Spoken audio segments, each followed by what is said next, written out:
Hello ladies and gentlemen, it's Steven. I'd like to make a video today. It's Monday and it's 11:20 right now, and I just wanted to bring you up on speed here.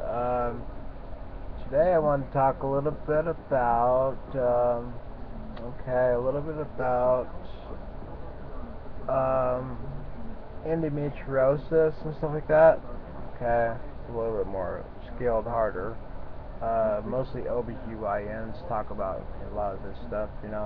They have a procedure like, okay, you don't have to have endometriosis to get this procedure because it depends on the situation of the endometriosis that goes around the organs. You see, okay, and sometimes you get polyps that grow on your fallopian tubes. Then they got this disease called PID that grows. That is a bacteria that grows. Sorry, just don't want to throw you guys off or anything. Then they got to prescribe drugs to you, okay, because it causes excess pancreas. What happens? Not pancreas. Okay, causes your area to inflame down there. Girls, inflames. In other words, it swells up. So when it swells up, you bleed from there. Okay. So then they have to give you medication to stop the bleeding, because when you have a cycle, your regular cycles, they're over heavy, and a lot of times what PID stands for, what PID stands for is pelvic inflammatory disease. Okay, remember that.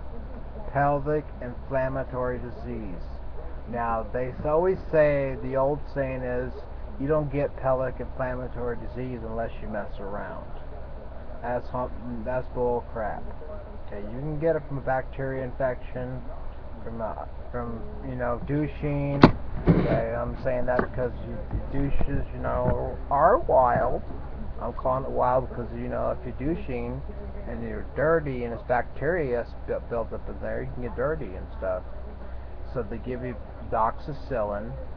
Okay, a combination of medications: doxycycline, Flagyl. You ever heard of? I don't know if any of you women ever heard of it. Flagyl is for vagina infections. Okay, the doxycycline, Flagyl, and let me think of the third one. I think it's called Cipro.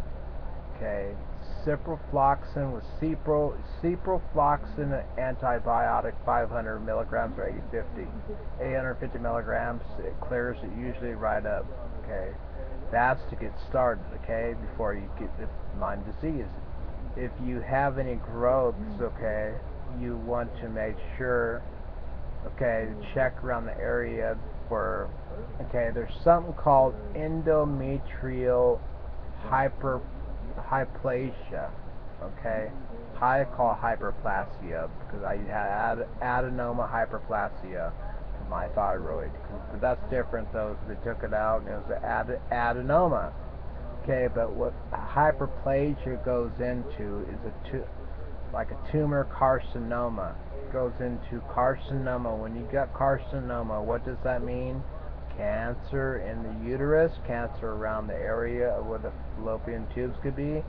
And instead of polyps, with this case, I've known people who get polyps cut right off, and they still bleed, but then again they have to go back in. They get, okay. The most important thing is after surgery, though.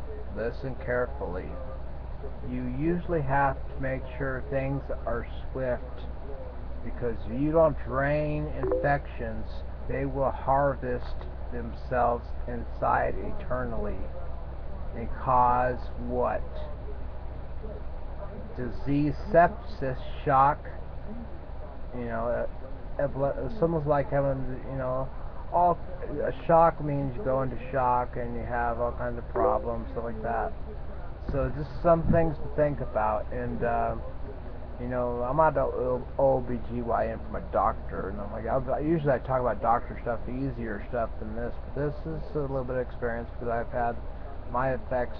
She's had PID and pelvic inflammatory disease, and they have fibroids sometimes, they have cysts, they have the cysts and that boils, they usually pop. But, the antibiotics usually work pretty good, the Cipro, the Flagyl, very expensive medication, but the combination of the medication makes you sick. I won't lie to you, it makes you real sick. Okay, that's what I'll have to talk about for right now. I'll make a video later. Okay, I am a little tired, I know, but I went ahead and made it through this one. Okay, I'm going to go ahead and upload this now. Okay, you guys all have a good one. Thank God bless. Take care.